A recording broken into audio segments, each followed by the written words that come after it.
My life turned upside down since then. I couldn't go back to work when you left. I wanted to go to Dad and tell him that you were going to be married. It seemed impossible not to tell him. He loved you so much. Annie, we did a terrible thing. We could never be forgiven.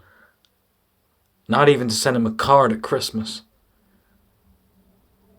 I didn't see him once since I got home from the war.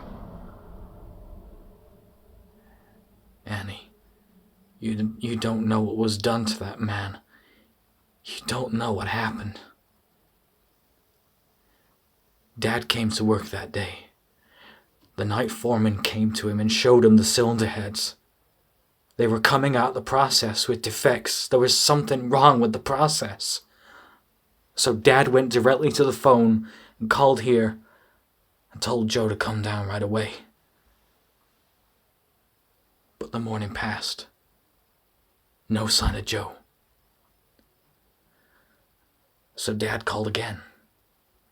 By this time, he had over 100 defectives. The army was screaming for stuff and Dad didn't have anything to ship.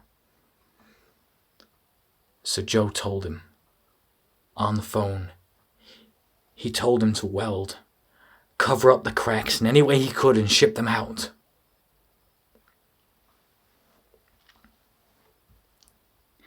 Dad was afraid. He wanted Joe there if he was going to do it. But he can't come down. He's sick. Sick. He suddenly gets the flu. Suddenly.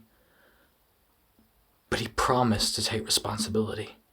Do you understand what I'm saying? On the telephone, you can't have responsibility. In a court, you can always deny a phone call. And that's exactly what he did. They knew he was a liar. The first time, but in the appeal, they believed that rotten lie. Now Joe is a big shot. And now Father is the patsy.